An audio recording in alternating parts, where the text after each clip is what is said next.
Hello प्यारे बच्चों, एक बार सभी विद्यार्थियों का इस ऑनलाइन प्लेटफॉर्म पर हार्दिक स्वागत और अभिनंदन है। तो विद्यार्थियों, उम्मीद करता हूँ आप सभी स्वस्थ होंगे और अच्छे से पढ़ाई कर रहे होंगे।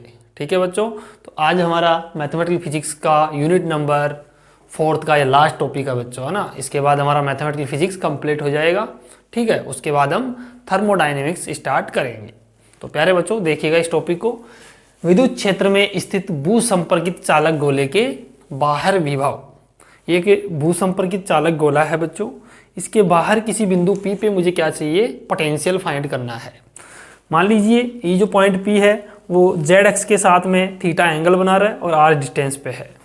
ठीक है बच्चों, यहाँ पर जो इलेक्ट्रिक फील्ड अप्लाई किया गया है, जो इलेक्ट्रिक फील्ड है वो Z एक्स के अनुदिश अप्लाइड किया गया है।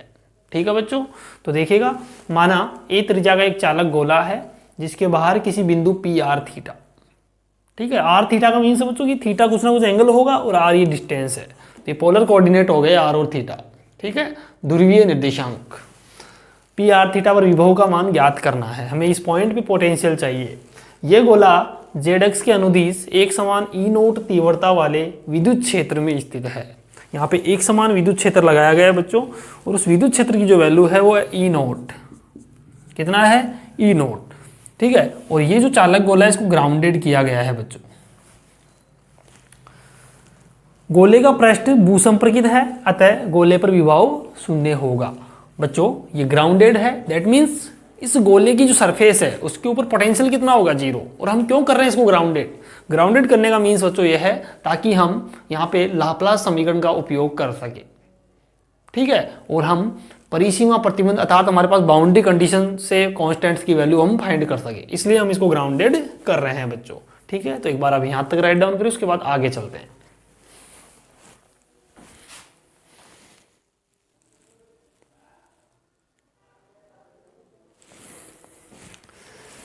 अब देखिए प्यारे बच्चों, अतः गोलीय निर्देशांकों में लाप्लास समीकरण का हल। हम जानते हैं बच्चों लाप्लास समीकरण जब m बराबर 0 कर दिया जाए।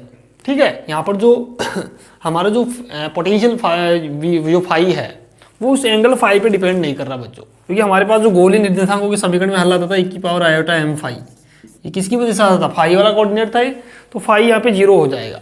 दैट मीन्स m बराबर 0 कर देंगे, दैट मीन्स ये वाली पूरी टर्म ही 0 हो जाएगी, e की पावर वाली। ठीक है बच्चों, तो देखिएगा m बराबर 0 करोगे तो आपके पास जो गोलीय निर्देशांकों में जो लाप्लास समीकरण का हल था बच्चों वो यही था। आप देख लीजिएगा पीछे जो मैंने आपको करवा दिया है, उसी का एक अनुप्रयोग है ये।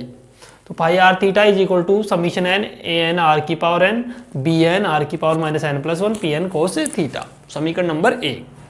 Eight are equal to A.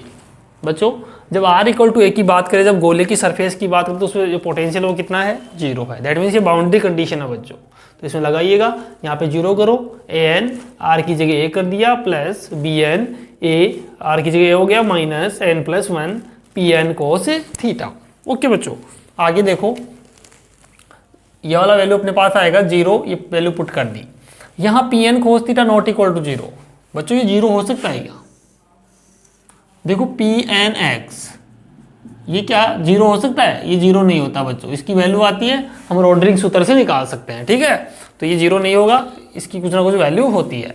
P N cos theta is equal to cos theta होता है बच्चों, है ना, जब n बराबर 1 कर दिया जाए, पी 1 कोस थीटा। ठीक है, तो ये वाली value not equal to that means इस वाले ब्रैकेट वाली क्वांटिटी को क्या होना पड़ेगा बच्चों? 0 होना पड़ेगा। तो ए एन ए की power n plus b N A की पावर माइनस एन प्लस 1 बराबर 0। ठीक है, अब यहाँ से बच्चों सोल्व करो, इस वाले टर्म को यहाँ रख लो, इस वाले को उधर पक्षांतरण करवा दिया। ठीक है, तो b N equal to minus A N A की पावर एन, इसको जब इधर उधर भेजोगे तो प्लस की हो जाएगी, ए की power N plus 1। B N equal to क्या आ गया? माइनस ए एन ए की पावर एन 2n हो गई, 2n प्लस 1। समीकरण नंबर 2 दे दिया इसको। ठीक है बच्चों, समीकरण 2 का मान समीकरण 1 में पुट कर दो वापस यहाँ पे, है ना। तो देखो ए एन आर की power N minus b N की जगह ये वाली वैल्यू रख दो, तो ए एन ए की पावर 2n प्लस 1 आर की power minus N plus 1 P N cos theta. Okay बच्चों, pi R theta N A N R की power N minus A N A की पावर 2n प्लस 1, इसको open करो, are की power minus N फिर are की power 1 dot, मैंने बच्चों ऊपर नीचे आर की पावर 2n से ऊपर नीचे मल्टीप्लाई करवा दिया। ठीक है, ये क्यों करवाया अभी देखिएगा। ए एन आर की power N minus A N A की पावर 2n प्लस 1। यहाँ देखो आर की पावर माइनस एन और आर की पावर 2n कितना हो गया आर की पावर एन। ये आर की पावर 1 कहाँ चली जाएगा, ये वाला बच्चों देखिएगा ये अपने पास हो जाएगा आर की पावर 2n प्लस 1, यही आएगी वैल्यू। अब देखिएगा बच्चों यहाँ से पी एन सॉरी ये माइनस का 1 होगा बच्चों, ये माइनस का 1 और ये नीचे जाके प्लस का 1 इसके साथ ऐड हो जाएगा आर की पावर 2n प्लस 1। तो p N cos theta phi r theta summation N A N R की पावर एन कॉमन ले लिया 1 minus A N a 2n plus 1 upon are की पावर 2n प्लस 1, ये बचेगा पी एन कोस थीटा। बच्चों calculation तो आप कर सकते हैं है ना, कोई दिक्कत नहीं होनी चाहिए। At r tends to infinite phi r theta phi कितना हो जाएगा बच्चों माइनस ई नॉट जेड। ये कहाँ से आया बच्चों, देखिएगा हमारे पास जो इलेक्ट्रिक फील्ड है, जो हमने इलेक्ट्रिक फील्ड देखा बच्चों गोले के अंदर, वो किधर है जेड एक्स के अनुदिश है ऐसे, ठीक है जेड एक्स के अनुदिश है। तो बच्चों at r tends to infinite पे जो हमारे पास पोटेंशियल जो होगा वो ई नोट जेड होगा, और जेड का मीन्स है बच्चों ये जेड एक्स थी अपने पास, एंगल थीटा था ऐसे, तो इधर कंपोनेंट कितना आएगा जेड कोस थीटा, ये तो जेड एक्स हुई इधर सॉरी इधर जेड कोस थीटा कंपोनेंट आ जाएगा ना, जेड बराबर आर कोस थीटा अपन मानते हैं ना, वो वाली बात है। देखो ऐसे मैं बता दूं एक बार अच्छे से डायग्राम बनाएंगे तो ऐसे कंपोनेंट आएगा इसका, ये आर था, आर का कंपोनेंट लेना है सॉरी इधर लेना है ना, तो जेड बराबर कितना हो जाएगा आर कोस थीटा इधर कंपोनेंट, क्योंकि इलेक्ट्रिक फील्ड जो है जेड एक्स के अनुदिश है, ठीक है। तो जेड बराबर मैंने कितना रख दिया आर कोस थीटा, और होता भी है ऐसा, ठीक है आप जानते हैं सभी बच्चे। तो बच्चों ये वाली वैल्यू अपने पास आ गई फाइव आर थीटा माइनस ई नोट आर कोस थीटा, समीकरण नंबर 4। समीकरण 4 की वैल्यू अब देखिएगा बच्चों अपन कहाँ रखेंगे, समीकरण नंबर 1 में यहाँ पे, ठीक है। लेकिन at r tends to infinite पे ही रख सकते हो आप, तो इसमें जहाँ जहाँ आ रहा है वहाँ पे आर टेंस टू इनफाइनाइट करना पड़ेगा, ठीक है बच्चों। तो एक बार आप यहाँ तक राइट डाउन करें, उसके बाद आगे बढ़ते हैं।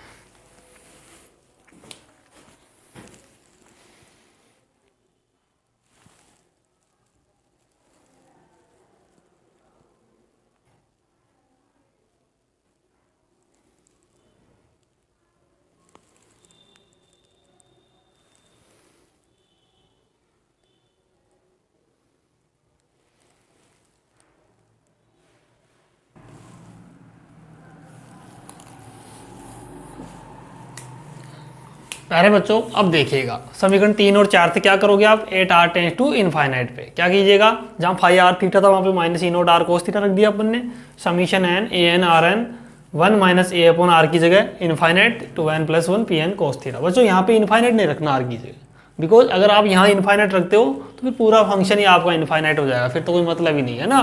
तो यहाँ इनफाइनाइट रखने से ये जीरो हो जाएगा, minus E note r cos theta a N r n P N cos theta, ये वाली टर्म पूरी जीरो हो गई। Let x equal to cos theta, हमने एक्स कोस थीटा को एक्स मान लिया है, minus E note r x summation N A N r n P N x, ठीक है पी एन एक्स। लेजेंड्री बहुपद की परिभाषा से बच्चों देखो p one x is equal to x होता है, लेजेंड्री जो रोडरिंग सूत्र अपन ने निकाला था बच्चों, क्या होता है रोडरिंग सूत्र, पी एन एक्स 1 अपॉन 2 की power n factorial n d n d x n और एक्स स्क्वायर माइनस 1 की पावर एन, यही था रोडरिंग सूत्र, अपने यूनिट 3 में ये पढ़ा था। देखो P1x निकालो, यहाँ n की जगह 1 रख लो, P1x तो कितना आएगा बच्चों 1 अपॉन 2 फैक्टोरियल 1 का मतलब 1 हो गया, और d upon D x x square minus 1 करो बच्चों इसका 1/2 एक्स स्क्वायर कितना हो गया 2x। तो आप देख पा रहे हैं बच्चों P1x इज इक्वल टू क्या आ गया x आ गया। तो बच्चों यहाँ पे x है तो मैं इसको P1x लिख सकता हूँ ना, इस x को मैंने क्या लिख दिया P1x इक्वल टू एक्स, यानी P1x इक्वल टू एक्स हो रहा है तो यहाँ P1x लिख दिया मैंने, minus E note R P1x summation N A N R की power N P N X, समीकरण नंबर 5। अब देखो बच्चों क्या करना है, हमें यहाँ इस ए एन कॉन्स्टेंट की वैल्यू फाइंड करनी है, तो क्या करना होगा कुछ ना कुछ मल्टीप्लाई करवा के इंटीग्रेशन करना होगा, जो अपन पहले भी कर चुके हैं। तो समीकरण 5 को दोनों तरफ P1x से गुणा करना है, समीकरण 5 को दोनों तरफ P1x से गुणा करके -1 से +1 के बीच x के सापेक्ष क्या कर दो समाकलन कर दो बच्चों। तो देखो माइनस ई नोट आर तो बाहर हो गया, P1x पहले से था, एक P1x मल्टीप्लाई करा दिया क्योंकि दोनों तरफ करवाना है P1x से, इंटू डी एक्स क्योंकि x के सापेक्ष समाकलन कर रहे हो, तो -1 से 1 लिमिट होगी। -1 से 1 लिमिट क्यों ली बच्चों, क्योंकि जो लेजेंडरी पॉलिनोमियल की जो वैल्यू है वो -1 से 1 के बीच में ही फाइंड होती है, क्योंकि इसकी कंडीशन होती है ऑर्थोगोनल कंडीशन बच्चों। इसकी वैल्यू हमारे पास 2/2n+1 डेल्टा mn होती है। जब m बराबर n होगा तो डेल्टा mn की वैल्यू 1 हो जाएगी बच्चों, ठीक है। इसलिए -1 से 1 लिमिट हमने ली ताकि इंटीग्रेशन की वैल्यू हम फाइंड कर सके। P1x dx an r की पावर n -1 से 1 P1x dx, ओके। अब देखो बच्चों -1 से 1 Pmx dx 2/2n+1 delta mn। बच्चों इसको बोलते हैं लेजेंड्रे बहुपद के लांबिकता गुणधर्म से, लेजेंड्रे बहुपद के लांबिकता गुणधर्म से, लिख लेना गुणधर्म से। ये लेजेंड्रे का लांबिकता गुणधर्म है जो कि मैंने आपको नहीं पढ़ाया, यूनिट 3 में था, क्योंकि आपके सिलेबस में इसका जिक्र नहीं है इतना, है ना। ये डायरेक्टली आपको याद रखना है 2/2n+1 delta mn। If m बराबर n हो तो n 1 हो जाएगा ही, क्योंकि m बराबर n होते ही 1 हो जाएगा। दैट मीन्स बच्चों यहाँ देखो ये n और m की वैल्यू कितनी देखो 1 है, तो यहाँ 1 रखो तो n बराबर कितना आ गया 1 आ गया। तो बच्चों मैं n बराबर 1 रखूंगा इस पूरे इक्वेशन में, देखिएगा -E0r, इसमें n बराबर 1 रखो, 2 × 2 × 1 + 1 2/3 हो गया ना ये, और m बराबर n करते ये 1 हो गया, तो 2/3 वैल्यू आ गई इस इंटीग्रेशन की, इस वाले की। तो देखो -E0r और इसकी वैल्यू कितनी आ गई 2/3, तो 2/3 a1 r, क्योंकि n की जगह 1, r की पावर n का मान भी कितना रखोगे 1, r 2/3। तो बच्चों यहाँ से कैंसिल आउट करोगे तो a1 बराबर क्या आ जाएगा -E0 वैल्यू तुम्हें मिल जाएगी, ठीक है। ये नीचे वाला नहीं लिखना है बच्चों, ये तो मैंने आपको समझाया है, ओके। तो एक बार आप यहाँ तक राइट डाउन करो बच्चों, ठीक है। ये कैलकुलेशन पार्ट है, आपको समझ में आना चाहिए, ठीक है। इंपॉर्टेंट टॉपिक है, गोले के कारण विभव आपसे फाइंड करवा सकता है। ये किसका अनुप्रयोग है बच्चों, ये टॉपिक लाप्लास समीकरण का हल किया था हमने गोलीय निर्देशांकों के अंदर, उसी का एक एप्लीकेशन है जो हम कर रहे हैं अब, है ना। इसको पहले करना चाहिए था लेकिन अपन इसको लास्ट में कर रहे हैं, ओके। तो यहाँ तक आप राइट डाउन करें एक बार।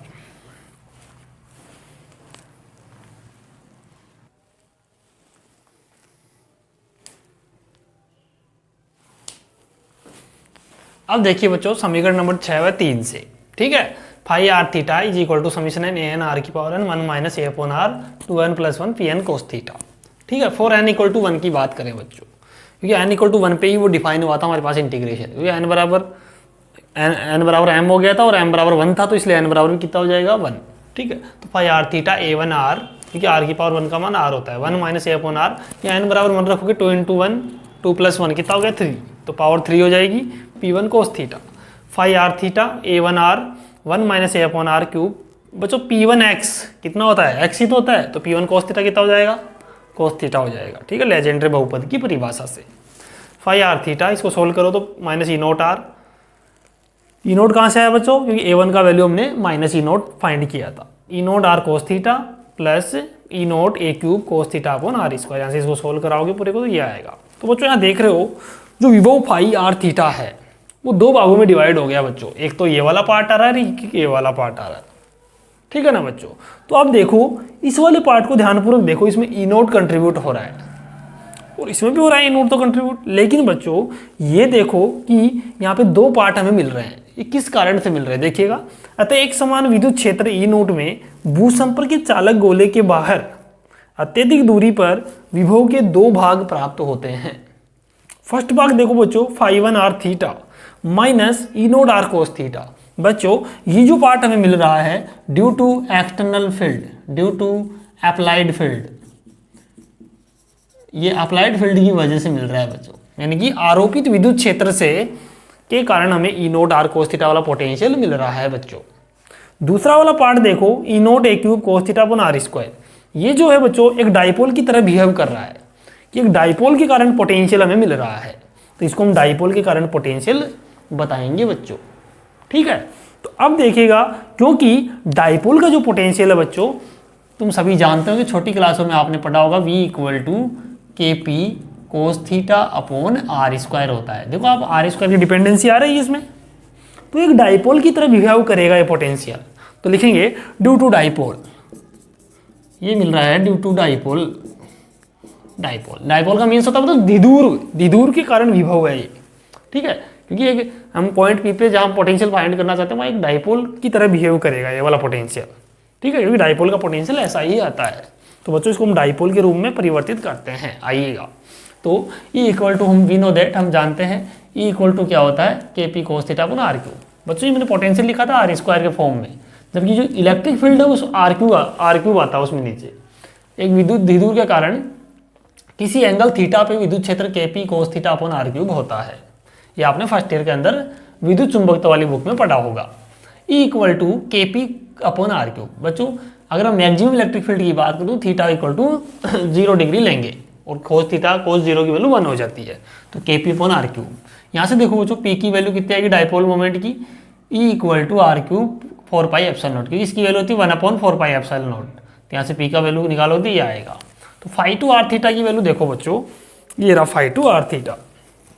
इसमें क्या हो रहा है देखो, E nought A cube cos theta upon R square. अगर मैं इस क्वांटिटी को ऊपर नीचे 4 पाई एप्सिलॉन नॉट से मल्टीप्लाई करा दूं, देखो ऊपर नीचे 4 पाई एप्सिलॉन नॉट से मल्टीप्लाई कराया, ठीक है, तो E A cube cos theta R square ऐसे कैसे है। अब देखो ये वाली क्वांटिटी देखो बच्चों इतनी, इसको देखो 4 पाई एप्सिलॉन नॉट ई और आर क्यूब की जगह कितना है ए क्यूब। ए क्या है, रेडियस है गोले की, उस सरफेस की बात कर रहे हैं। तो बच्चों इसको मैं पूरे को क्या कह सकता हूँ, पी कह सकता हूँ कि नहीं, ठीक है। तो क्या आ जाएगा p cos theta 4 pi epsilon naught r square, क्योंकि ये भी तो क्या है, डिस्टेंस ही तो रेडियस, सरफेस की बात हो रही है। अब देखो बच्चों 4 pi epsilon naught r square. अब देखो ऊपर नीचे इसको आर से मल्टीप्लाई करा दो फिर से, तो ऊपर आर आएगा नीचे आर क्यूब हो जाएगा, 4 pi epsilon naught are cube p r cos theta. अब देखो बच्चों पी और आर के बीच का एंगल कितना था, थीटा ही तो था। देखो यहाँ पर डाइपोल जो होता है ना, उसके अंदर पी और आर के बीच का एंगल कितना होता है बच्चों। मान लीजिए कोई डाइपोल है और यहाँ से आर डिस्टेंस है, मुझे पोटेंशियल निकालना, पी पॉइंट है, ये पॉइंट पी नहीं है, ये डाइपोल है। तो डाइपोल ये होता है ना, मान लीजिए प्लस क्यू है, ये माइनस क्यू चार्ज है, ये एंगल थीटा। तो पी और आर के बीच का जो एंगल है वो थीटा होता है बच्चों। तो मैं इसको क्या कह सकता हूँ, डॉट प्रोडक्ट के रूप में P dot R vector 4 pi epsilon naught are cube cos theta हट जाएगा, क्योंकि A vector dot B vector क्या होता है, ए का मोड बी का मोड कोस थीटा, ऐसे तो होता है। तो पी आर कोस थीटा को मैं पी डॉट आर लिख सकता हूँ, ठीक है बच्चों। तो एक बार आप यहाँ तक लिखेंगे, उसके बाद अपन आगे बढ़ते हैं, ठीक है। यहाँ तक राइट डाउन करो।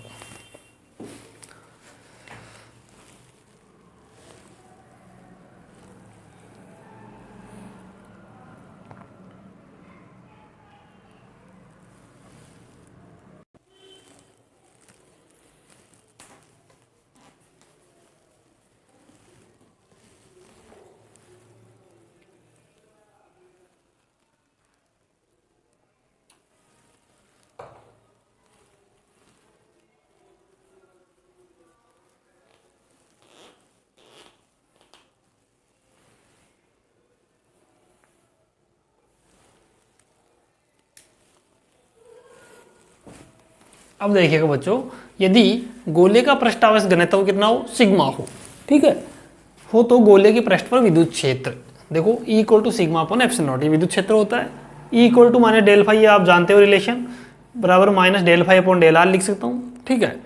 आगे देखिएगा sigma upon epsilon nought del phi upon del R minus R equal to A, क्योंकि सरफेस की बात कर रहे हैं, पृष्ठ आवेश, तो पृष्ठ के ऊपर रेडियस की इक्वल ही होगा, तो रेडियस के ऊपर बात कर रहे हैं आर इक्वल टू ए पे। तो इसका डिफ्रेंशिएट करना है किसका, फाइव जो अपने पास पोटेंशियल आया है उसका अवकलन करो आर के रेस्पेक्ट में, तो आपके पास ये वाली वैल्यू आएगी, सिग्मा इक्वल टू ये आएगा। इसको कहते हैं प्रेरित आवेश घनत्व या पृष्ठ आवेश घनत्व भी बोल सकते हैं। अतः गोले के पृष्ठ पर प्रेरित आवेश घनत्व एक समान नहीं होता, जबकि या फिर बल्कि लिखो, बल्कि यह कोण थीटा पर निर्भर करता है। बच्चों ये कोण थीटा पे निर्भर करेगा प्रेरित आवेश घनत्व। मान लीजिए ये गोला है, ठीक है, यहाँ अपने पास एंगल होते हैं 0 से लेके ये पाई तक, पाई से फिर 2 पाई। तो बच्चों आप देखोगे कोस थीटा की वैल्यू पर डिपेंड करेगा, हो सकता है इधर प्लस प्लस हो जाए पूरा ही, 0 से पाई में कितनी वैल्यू रहती है वो देख लेना, और कोस के एंगल पे डिपेंड करेगा, मान लीजिए इधर माइनस माइनस, तो आप देखोगे प्रेरित आवेश घनत्व सेम नहीं रहेगा गोले पे, वो उससे एंगल थीटा पे डिपेंड करेगा, हो सकता है कहीं पे, क्योंकि पॉजिटिव और नेगेटिव दोनों वैल्यू आती है कोस की। कोस की वैल्यू आप देखते हो, कोस पाई पे होती है -1, कोस 0 पे 1, कोस 2 पाई पे 1, ठीक है। तो ऐसे आप देखोगे जैसा इसका वैल्यू होगा वैसा ही आपके पास इसका वैल्यू आएगा सिग्मा का। ठीक है, तो ये एंगल थीटा पे क्या करेगा बच्चों, डिपेंड करेगा। ठीक है, तो ये आपको यहाँ तक कंप्लीट करना है, ये आपका कंप्लीट हुआ ये वाला टॉपिक। ठीक है, अब इसी के अंदर अपन कैसे पढ़ेंगे, दो गोले के अंदर और बाहर विभव अपन फाइंड करेंगे। ये तो किसी एंगल थीटा पे था, अब हम गोले के अंदर और बाहर की बातें करते हैं। ठीक है बच्चों, यहाँ तक आप राइट डाउन करें।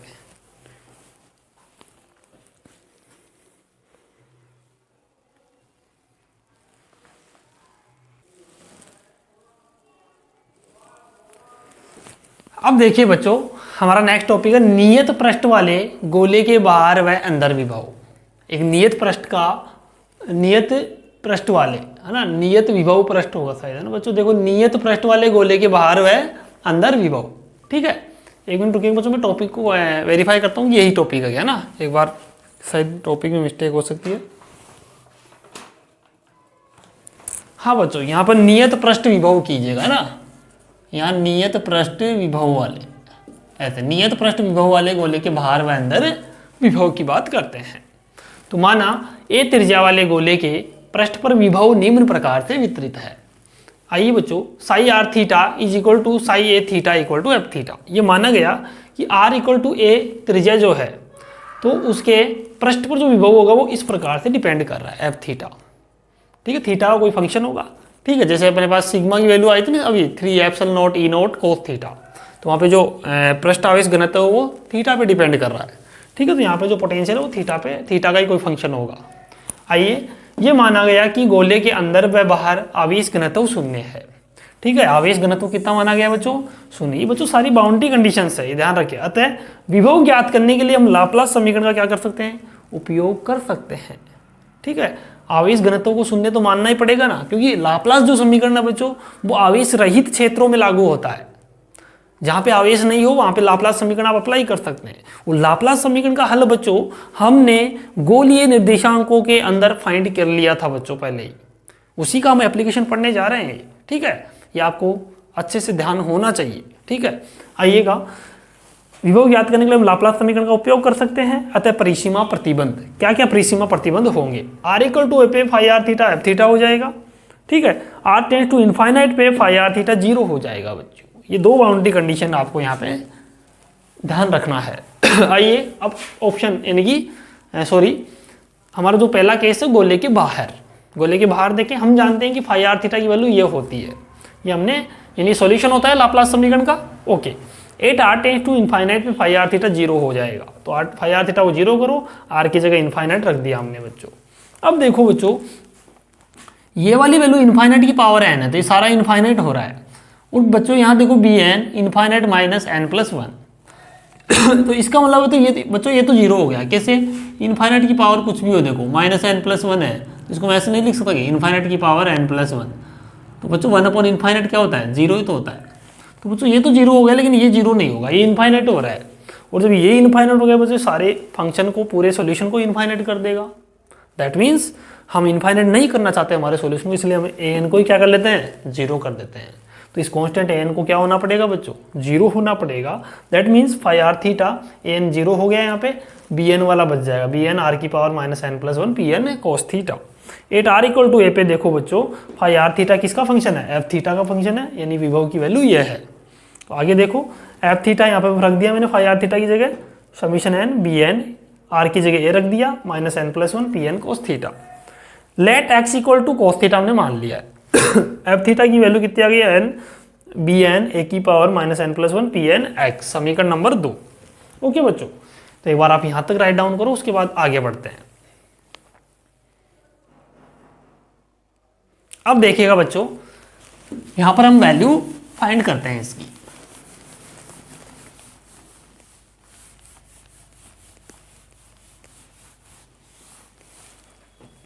तो बच्चों हम यहां इस बी एन की वैल्यू फाइंड करना चाहते हैं। देखो, समीकरण 2 को दोनों तरफ से P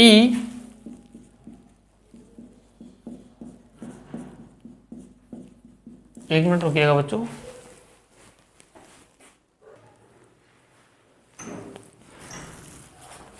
तो देखिएगा बच्चों, दोनों तरफ से पी एम एक्स से गुणा करवाएंगे हम इसको, तो हमारे पास जो वैल्यू आएगी देखो, पी एम एक्स से गुणा करके -1 से 1 के बीच, -1 से 1 के मध्य x के सापेक्ष समाकलन करने पर, करते समाकलन, तो देखो -1 से 1 एफ थीटा और इसको किससे मल्टीप्लाई, पी एम एक्स से, और D X is equal to, देखो बच्चों, summation N B N A की पावर -n+1 बाहर कर लो ये तो, और इंटीग्रेशन के अंदर कौन जाएगा, -1 से 1 P N X and P M X और डी एक्स। ठीक है बच्चों, ये वाली वैल्यू अपने पास आ गई। We know that from orthogonal property of Legendre polynomial -1 to 1 P N X P M X is equal to, अभी अपने देखा recently 2/2n+1 delta M N. ठीक है, और ये 1 कब देगा डेल्टा एम एन की वैल्यू, डेल्टा एम एन 1 तब होगा जब if m equal to n होगा। ओके बच्चों, तो देखिएगा यहाँ से हमारे पास जो वैल्यू आएगी, हम इसमें m बराबर n पुट कर लेते हैं, -1 से 1 एफ थीटा, m की जगह n पुट कीजिएगा बच्चों, dx, यहाँ पे देखो bn माइनस, अब आप समीशन हटा सकते हैं बच्चों। ठीक है, अब यहाँ पे जो वैल्यू मिलेगी वो मिलेगी 2/2n+1। ठीक है, तो हमने m की जगह n पुट कर लिया है बच्चों। अब देखिए यहाँ पर जो वैल्यू आएगी फाइनली वो क्या मिलेगी, देखो bn की जो वैल्यू है 2n+1, ठीक है, 2n+1/2 एंड a की power n+1 and -1 to 1 F theta and P N X और डी एक्स। ठीक है बच्चों, ये वाली वैल्यू अपने पास आ जाएगी। आगे देखिएगा, अब इस इंटीग्रेशन की वैल्यू सोल्व कर लो और यहाँ से bn का वैल्यू निकाल लेंगे और इस समीकरण में वापस पुट कर लेंगे। इसी में रखना है समीकरण 2 में, है ना। तो bn equal to 2n+1/2 a की पावर n+1, ये आ गई ना वैल्यू, ये कंप्लीटली वैल्यू आ गई बच्चों, है ना। अब देखो इसको आप कहाँ रखोगे, इस समीकरण में पुट कर लो, इसको आप दे दीजिएगा 3 नंबर। समीकरण 3 का मान 2 में पुट करोगे तो क्या मिलेगा बच्चों, देखो F theta equal to summation N B N की वैल्यू ये रही 2n+1/2 an+1 और यहाँ पे कितना है, यही आ रहा ना वैल्यू, देखो।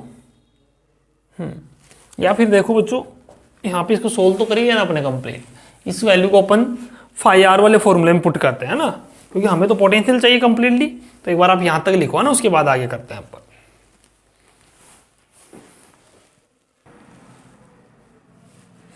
आगे देखिए बच्चों, हम इसको थोड़ा सा और सोल्व कर देते हैं bn को, है ना।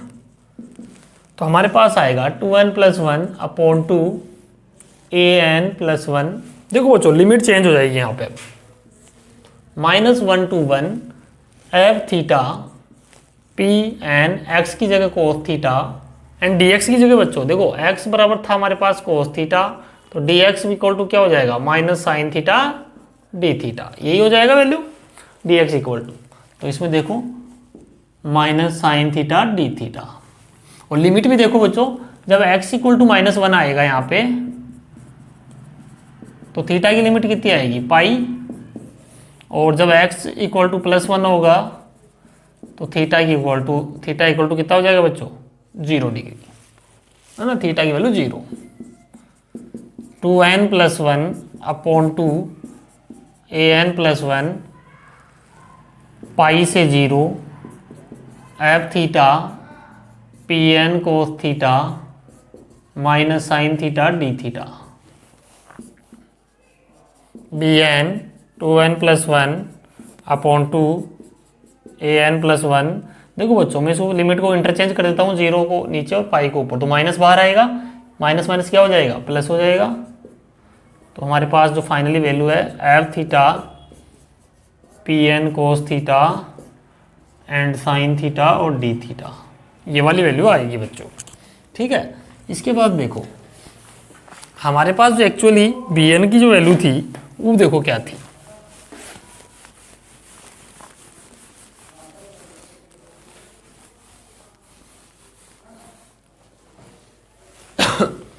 फाई आर थीटा फाई, यानी phi are theta summation N B N R की power minus N plus one, ठीक है ना।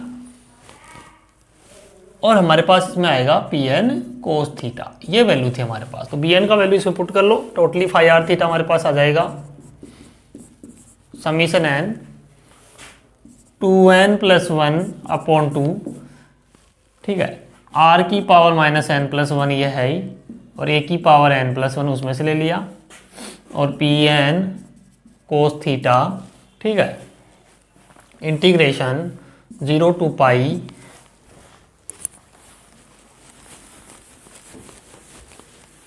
पाई हो गया, F theta P N cos theta sine theta D theta.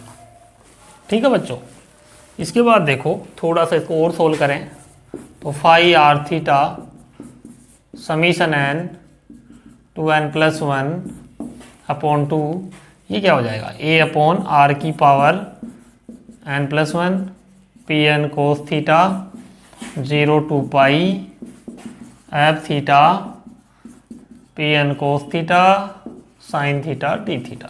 तो बच्चों ये किसी नियत पृष्ठ वाले विभव के लिए गोले के बाहर विभव का व्यंजक है। अगर हमारे पास एफ थीटा की वैल्यू दी हुई हो तो हम इस इंटीग्रेशन को सोल्व करके फाई आर थीटा की वैल्यू फाइंड कर सकते हैं। ठीक है, तो ये व्यंजक आपके पास आ गया है। तो बच्चों यहाँ तक राइट डाउन करो, इसके बाद हम गोले के अंदर का विभव भी देखते हैं।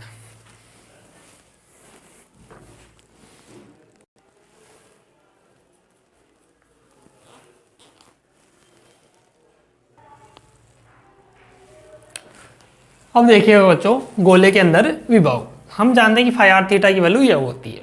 ठीक है बच्चों, हम चाहते हैं गोले के अंदर विभव फाइंड करना, गोले के अंदर। तो गोले के अंदर बच्चों हम रेडियस की यानी सेंटर की तरफ आएंगे। गोले के अंदर का मीन्स यही है कि सरफेस से सेंटर की तरफ आना, रेडियस कम हो जाएगी, है ना, यानी कि दूरी कम होती जा रही है। दैट मीन्स बच्चों आर टेंस टू 0 की बात करूं, उस कंडीशन में आर की power minus N plus one क्या हो जाएगा, इनफाइनाइट हो रहा है बच्चों। देख लो कैसे, जब आर बराबर मान लो 0 है तो तुम बताओ 1 अपॉन आर को क्या होना पड़ेगा, इनफाइनाइट तो होना पड़ेगा, क्योंकि 1 अपॉन में जाएगा, माइनस की पावर है, तो 1 अपॉन का मीन्स है इनफाइनाइट होना। तो बच्चों आर टेंस टू 0 पे ये वाली वैल्यू इनफाइनाइट हो रही है, दैट मीन्स ये इनफाइनाइट हो गया तो पूरा ही क्या हो गया, इनफाइनाइट हो गया। दैट मीन्स फाई क्या हो गया, इनफाइनाइट हो गया बच्चों। और बच्चों गोले के अंदर विभव का मान कभी अनंत हो ही नहीं सकता। हो सकता है कि गोले के अंदर विभव का मान अनंत नहीं होता, कुछ फाइनाइट वैल्यू होती है। ठीक है बच्चों, तो ये तो इम्पॉसिबल वैल्यू है, पॉसिबल नहीं है। दैट मीन्स बच्चों इसको पॉसिबल बनाने के लिए हमें करना क्या होगा, हमें ये जो इनफाइनाइट वैल्यू बन रही है इसी के कांस्टेंट को 0 कर देना होगा। That means B N equal to 0 करना पड़ेगा, जिससे हमारा फाई जो है हमें परिमित मिलेगा, फाइनाइट मिलेगा। So phi are theta summation N A N R की power N P N cos theta समीकरण number 1। At are equal to ए पे फाई आर थीटा की वैल्यू एफ थीटा है, boundary condition f theta is equal to summation N A n P N cos theta. Let x equal to cos theta F theta summation n cos p N x. ठीक है, वही काम करना है, दोनों तरफ P M X से multiply कराओ, -1 से 1 के बीच में एक्स के हिसाब से समाकलन करो, वैल्यू निकालो, एन की वैल्यू निकाल के वापस पुट कर दो। ठीक है, तो इससे फाई आर थीटा की वैल्यू आपके पास आ जाएगी बच्चों। ठीक है, तो यहाँ तक राइट डाउन करो, उसके बाद आगे बढ़ते हैं।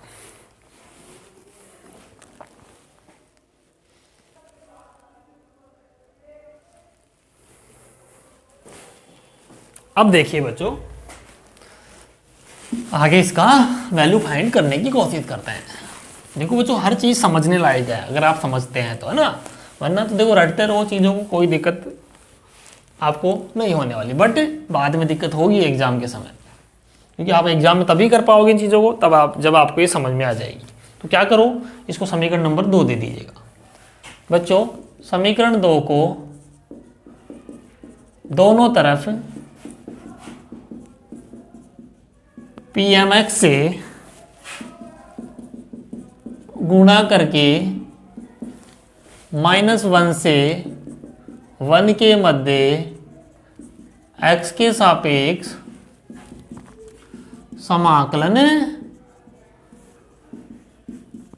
करने पर। ओके, कर दे समाकलन, तो कितना आएगा बताओ? -1 से 1, और ये वैल्यू कितनी आएगी बताओ? कौन सी वाली? ये तो ये f theta and P M x d x summation n small a की पावर एन है ना, -1 to 1 पी एन एक्स पहले से है, पी एम एक्स और आ गया एंड डी एक्स।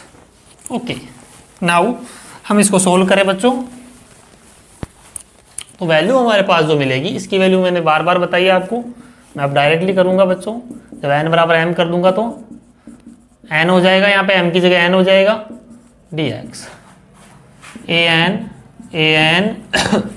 इसकी वैल्यू बच्चों होगी 2/2n+1। ठीक है, फ्रॉम कंडीशन ऑफ ऑर्थोगोनलिटी है ना, तो यहाँ से an की जो वैल्यू आएगी बच्चों, वो हमारे पास आ जाएगी 2n+1/2 एंड a की power -n -1 to 1 f theta and p n x dx। Okay बच्चों, तो हमारे पास जो एक्चुअल में जो फाई आर थीटा था वो बच्चों क्या था?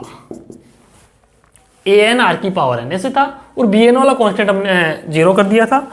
तो देखो समीशन एन, ठीक है, ए एन की वैल्यू ये है 2n+1/2 ए की पावर -n, और इसमें कितना है ए की पावर -n, और उसके अंदर कितना था आर की power n, P N cos theta and -1 to 1 F theta P N X की जगह कोस थीटा पुट करो एंड डी एक्स। ठीक है बच्चों, तो phi are theta summation n 2n+1/2 ये कितना हो गया r/a की power n and p n cos theta. बच्चों इसको मैं डायरेक्टली कर दूँ अब तो 0 to pi and f theta p n cos theta sin theta and d theta. ठीक है ना, तो ये पोटेंशियल फाई की वैल्यू हमारे पास आ गई।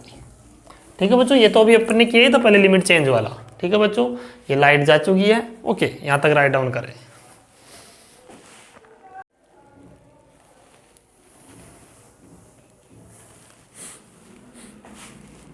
तो बच्चों आज के लेक्चर में इतना ही। ठीक है, तो आपका ये जो यूनिट है वो कंप्लीट हो चुका है। ओके, तो अब हम कल से प्यारे बच्चों हमारा न्यू पेपर थर्मोडायनेमिक्स स्टार्ट करेंगे।